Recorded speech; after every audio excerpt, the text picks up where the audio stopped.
कोई काम नहीं है। मैं लखनऊ से मलियाबाद होकर के और हरदोई आया हूँ। मेरे पत्रकार साथियों, आपको पता होगा ये सड़क कब बनना शुरू हुई थी। आज भी सड़क ही नहीं बना पाए। जो वो इंडस्ट्रियल एरिया आपका संडीला का है, जितने कारखाने उस समय लगे थे, उसके अलावा कोई नया कारखाना बड़ा नहीं लगा पाए। तो जो लोग रोजगार नहीं दे रहे हैं, नौकरी नहीं दे पा रहे हैं और लगातार महंगाई बढ़ रही हो, जिसकी सरकार में भेदभाव हो रहा हो, आरक्षण से खिलवाड़ हो रहा हो और संविधान को समय समय पर ये चोट पहुंचा रहे हो, इनके पास इसी तरह के जुमले हैं कि हैशटैग चलाएंगे, किसी के बारे में गलत भाषा का इस्तेमाल करेंगे, गलत नारे बनाएंगे। और जो नारा बना था जिस लैब से, वो लैब वाले भी स्वीकार कर रहे हैं कि पीडीए का कोई मुकाबला नहीं है, पीडीए परिवार का सामना नहीं कर सकते ये लोग। सर 27 का एक बैनर लगा है, एक पोस्टर लगाया गया आपके समाजवादी पार्टी के दफ्तर पर, उसको लेकर आज एक केशव प्रसाद मौर्य का बयान आया कि 27 छोड़िए 47 तक का सपना जो अखिलेश जी देखना। देखिए, आप सब चैनल वाले लोग हैं और अगर YouTube न सब्सक्राइब करें आप, तो बीच में विज्ञापन आ जाता है और विज्ञापन बड़ा परेशान करता है।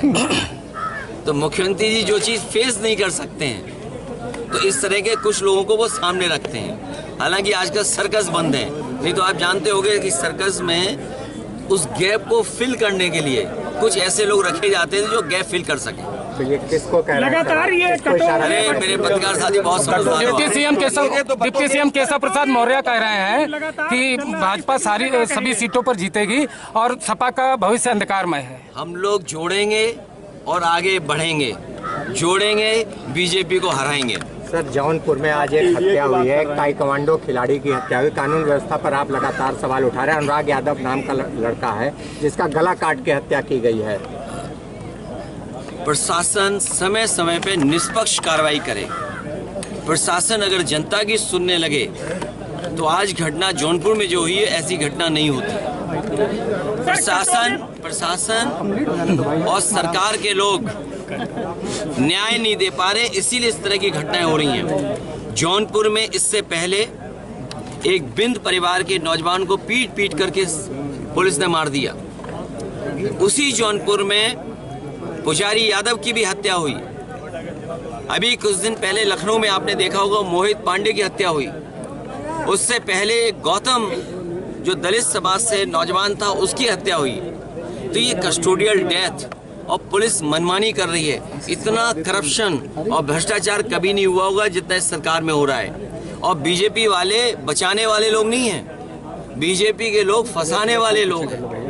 ये लोगों को फंसाते हैं, बचाते नहीं हैं, फंसाते हैं। और बीजेपी किसी की सगी नहीं है, ये हमसे मत पूछो, ये बीजेपी वालों से पूछो। और बीजेपी वालों से बेहतर कोई नहीं जानता होगा कि बीजेपी वाले किसी के सगे नहीं हैं। भाजपा के लोग लगातार लोग कह रहे हैं कटोगे तो बटोगे। देखिए तो कटोगे। ये पीडीए की ताकत से घबरा करके ये नारा निकाला गया है और ये किस लैब में तैयार हुआ है और सबसे सुटेबल व्यक्ति कौन हो सकता था, उसके लिए हमारे मुख्यमंत्री जी को आगे लाया गया।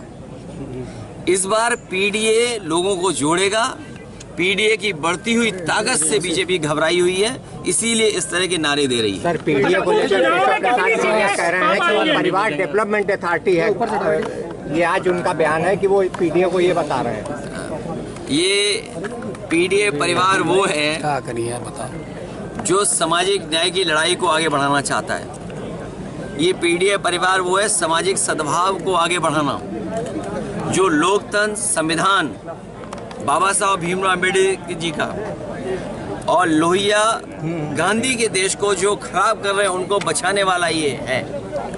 जो भाईचारा कोई बचा रहा है, तो आज पीडीए परिवार के लोग भाईचारा बचा रहे हैं। ये सर ऐसा क्यों बोल रहे हैं, ये बयान देते हैं? उन्हें कोई विभाग अच्छा चाहिए हो, यही जो मैं कह रहा हूँ। हमारे पत्रकार साथी सब जानते हैं, यूट्यूब तो देखते होंगे। अयोध्या के सब्सक्राइब किया कभी नहीं किया? अगर सब्सक्राइब नहीं हो तो बीच में ऐड आता है चैनलों में, ऐड, ये ऐड है बीजेपी के। खुल के इतने में समझदार हो आप। अखिलेश जी, लॉरेंस बिश्नोई विज्ञापन है बीजेपी के। अखिलेश जी, लॉरेंस बिश्नोई गैंग तमाम लोगों को धमका रहा है। कल पप्पू यादव को भी धमकाया है, बाबा सिद्दीकी की हत्या भी हो चुकी है। इससे भी महत्वपूर्ण बातें हम लोग सुन रहे हैं और वो इंटरनल सिक्योरिटी के लिए बड़े सवाल हैं कि कोई भी हवाई जहाज उड़ता है उसमें धमकी आ जाती है बम की। अभी तक तो हवाई जहाज में धमकी आ रही थी, अब और जगह भी धमकी मिल रही है। और आपको याद होगा विधानसभा में मुख्यमंत्री जी को लग रहा था और बहुत सी हमारी जो एजेंसी है उनको लग रहा था कि RDX है इसमें, लेकिन बाद में आपको याद होगा क्या निकला था। वो लकड़ी को घिसने के समय पर जोड़ने के लिए जो मसाला होता है, जांच के बाद वो निकला। ये इंटरनल सिक्योरिटी, बॉर्डर सिक्योरिटी में बीजेपी असफल हुई है। जो मुद्दे हैं बेरोजगारी के, गरीबी के, महंगाई के, कारखाने लगे नहीं, निवेश आया नहीं, और उसका परिणाम यह है कि समय समय पर ये मुद्दे बदल रहे हैं और बातचीत आपके माध्यम से, आपके कुछ साथियों के माध्यम से, प्रीपेड पोस्ट पेड योजना के माध्यम से ये जनता का ध्यान हटाना चाहते हैं। सर, आपने विधानसभा की बात की, अभी कुछ दिन पहले जो है मुख्यमंत्री ने एक भाषण दिया था 1:30 बजे दिन में, और उन्होंने यहाँ के जो पूर्व जिलाध्यक्ष थे समाजवादी पार्टी के, उनको आरोपित किया था, जबकि उनकी गिरफ्तारी रात में उसी दिन 11 बजे हुई। इससे पहले मुख्यमंत्री के पास पहुंची, लेकिन समाजवादी पार्टी ने इस मामले को लेकर कोई भी दिलचस्पी नहीं। बीजेपी के लोग और बीजेपी की सरकार की स्ट्रेटेजी बहुत साफ है। पहले तो झूठा फंसाओ और झूठा फंसाने पर इतना बदनाम कर दो मीडिया के माध्यम से कि कोई अगर मदद करने आए तो उसे भी प्रशासन के माध्यम से झूठे मुकदमे लगा करके फंसा दो। निष्पक्ष जांच होगी और हमें उम्मीद है कि न्यायालय उन्हें न्याय देगा। और बीजेपी के लोग तो ऐसे हैं, हमारे पत्रकार साथी, अगर आप में से कोई सच्चाई दिखा दे, भ्रष्टाचार की भी खबर चला देगा, तो ऐसा मुकदमा लगेगा, ऐसी धाराएं लगेंगी कि आप हाईकोर्ट में भी घूमते रहना, आप जमानत नहीं पाओगे। उपचुनाव को लेकर कितनी सीटें पा पाएंगे? 9 में से 9 पीडीएफ परिवार सीटें जीतने जा रहा है। अयोध्या सांसद अवधेश प्रसाद को लेकर साधु संत लगातार विरोध कर रहे हैं कि राम मंदिर ना ही दर्शन